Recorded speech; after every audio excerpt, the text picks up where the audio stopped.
Subtítulo: A culpa e seus aliados. Em nossa sociedade é muito fácil perceber a consciência da culpa formando identidades, devolvendo comportamentos e estabelecendo relacionamentos.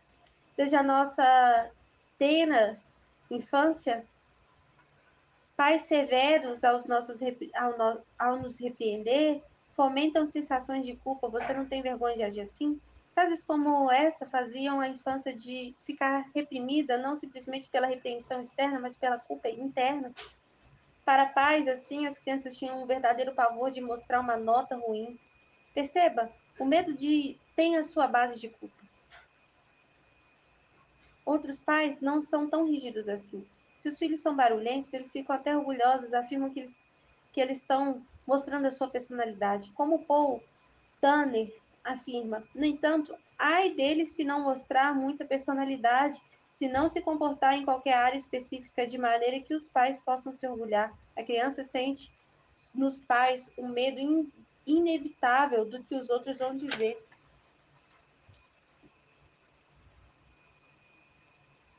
Quando há no ambiente de trabalho alguém que faz o serviço mais rápido que os demais, a culpa pela lentidão pode aparecer em seus colegas. Os tímidos se sentem culpados ao verem a eloquência dos mais extrovertidos.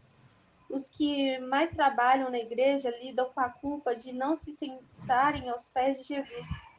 Todos nós somos constantemente cercados de críticas, às vezes mordazes e francas, às vezes silenciosas, mas nem por isso menos dolorosas. Todos somos sensíveis à crítica, mesmo que não deixamos ninguém perceber. As pessoas seguras suportam isso melhor, defendem-se e respondem crítica a crítica. E nesse caso, quem se sente culpado é o interlocutor. Uma maneira comum de lidar com a culpa é lançá-la sobre os outros. Os supostos fortes lidam com a culpa lançando-a sobre as mais suscetíveis a ele. Aqueles que estão tão prontos a se comparar de forma desvantajosa com os supostos fortes. Percebemos assim que nos sentimos culpados não apenas pelos nossos erros, mas por não atingirmos as expectativas dos nossos pais, amigos e outros. Por não sermos como o outro, por não termos a força que o outro tem. Nos sentimos culpados pela mediocridade. Se não bastasse o senso interno de reprovação, vemos a crítica da nossa sociedade meritocrática ao nosso comportamento, a quem nós somos. Na cosmovisão capitalista, é valorizado o belo, o rico, o habilidoso. Quem não se esforça para estar nesses níveis deve se sentir culpado pela sua preguiça ou fraqueza. O filho pródigo quer voltar para o ser empregado e não filho. Culpa e necessidade o fizeram querer ser trabalhador. Nossa culpa nos leva da filiação à servidão. O trabalho passa a ser mais confortável que a intimidade. Temos ousadia de voltar ao trabalho e não ao colo do pai. Preferimos o barulho do trabalho ao silêncio da reflexão. Queremos nos punir com um labor e não fazer a festa com o pai. Preferimos suor do que sorrisos. Este é o caminho pelo qual muitas pessoas têm trilhado. Não se sentem dignas de serem filhas por causa de tudo que fizeram no passado. Por isso tentam compensar seus erros com trabalho. Querem pagar suas dívidas com os cavos das mãos e não com os cravos de Cristo. Com suor e não com sangue de Cristo. Veja, trabalhar não é errado, o problema é a motivação. Se for a culpa, ela te levará ao ativismo, ao excesso do trabalho.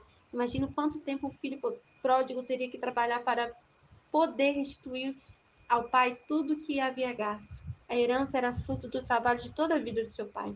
O filho não tinha mais a sua vida toda. Você não conseguirá se sentir melhor trabalhando. O trabalho será apenas uma droga para te anestesiar e não te deixar pensar em todas as besteiras que você fez. Como todo vício, você vai precisar de uma dose cada vez maior. Você nunca irá satisfazer o padrão. Você se cobrirá com as folhas do seu trabalho, mas ainda se sentirá nu quando Deus aparecer. Além de tudo, o trabalho excessivo motivado pela culpa te fará não perceber quem está à sua volta, gerando assim mais culpa ainda. Quantos pais se sentem culpados por não passar tempo com seus filhos, mas para compensar dão presentes a eles? Parafraseando o pastor Márcio Valadão, a generosidade, quando não é movida pelo amor, é motivada pela culpa. Como sabemos, os presentes não substituem a presença, e os filhos, em vez de gratidão pelos presentes, demonstram irritação pela ausência do pai. O ciclo vicioso da culpa está feito e uma família está prestes a ser destruída. A culpa deforma a identidade e o comportamento. Ela nos leva à autopunição, nos faz mergulhar no senso de inferioridade e pode nos conduzir a um lugar onde não aceitamos correção. Por não aceitar a culpa, uma pessoa pode se tornar tão orgulhosa ao ponto de não ouvir ninguém, pois não quer ter a sensação da culpa aflorada outra vez. Pessoas assim usam o sucesso e os elogios como forma de mascarar coisas que precisam ser lidadas. Tortuoso é o caminho do homem carregado pela culpa. Provérbios 21, 8. A culpa mostra-se assim como um peso, um fardo na mente que traz uma aflição e pode acabar com as nossas forças. O caminho do homem é tortuoso, porque o peso da culpa não pode deixar andar na retidão. Às vezes ele se sente mal até em estar feliz. Ele não consegue ter alegria em adorar a Deus, porque o Deus da culpa é muito exigente. Antes do pecado, Adão não sabia o que era culpa, medo, vergonha ou inferioridade. Afinal, ele andava em estreita intimidade com Deus. Não vemos Adão dizendo: Ah, Senhor, quem sou eu para falar contigo? Eu sou um verme que não mereço a tua presença. Eva não se sentia culpada por desfrutar da beleza do jardim ou dos frutos que estavam ali plantados. Adão não pegava a hora extra para ficar bem com o Eterno. Eles estavam nus e não tinham vergonha disso. Gênesis 2, 25. Após o pecado, a vergonha entra e eles sentem medo de Deus e se escondem. Culpados têm facilidade de enxergar sua própria nudez, têm consciência exagerada dos seus próprios erros a ponto de esquecerem que Deus é. Quando Deus aparece, eles fogem para um arbusto. Deus os criou para serem amigos não fugitivos. A culpa faz você fugir de Deus e não correr para Deus. Nos faz vivermos uma identidade paralela, sermos o que não somos. Pecadores e não justos, desprezíveis e não amados, indignos, não idôneos. Quem eles deveriam amar agora, eles têm medo de se aproximar. Ouvi a tua voz soar no jardim, tive medo. Gênesis 3:10. Essa é a primeira vez que a palavra medo aparece na Bíblia. Repare que nos 2 primeiros capítulos de Gênesis, tudo que Deus criou era bom.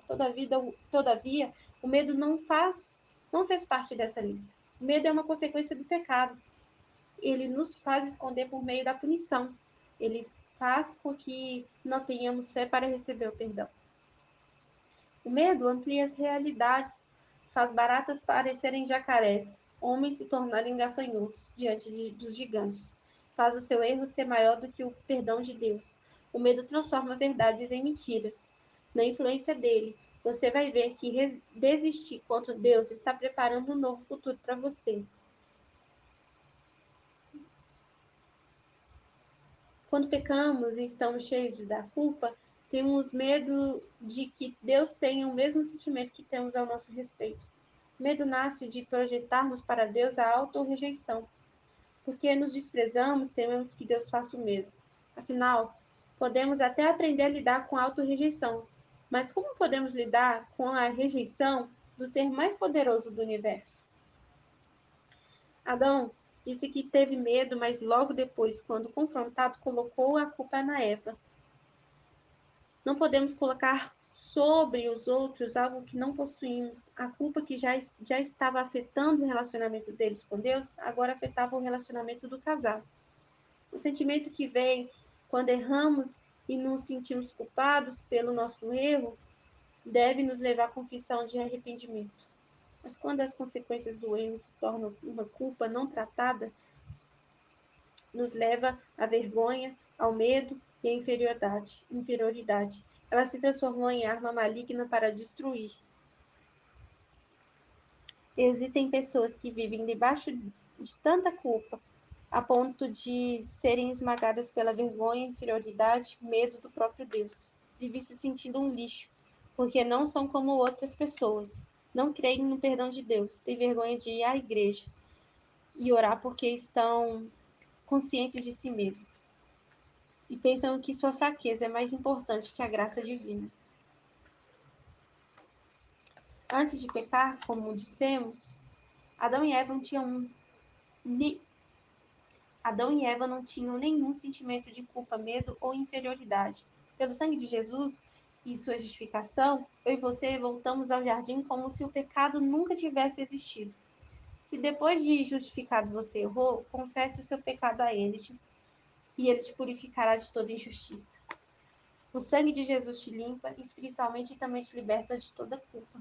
Ora, se o sangue de bodes e touros e cinzas de uma novilha espalhada sobre que estão cerimonialmente puros, os santificam de forma que se tornam exteriormente puros, quanto mais, então, o sangue de Cristo, que pelo Espírito eterno se ofereceu de forma imaculada a Deus, purificará a nossa consciência dos atos que levam à morte, de modo que sirvamos a Deus vivo. Hebreus 9, 13 e 14.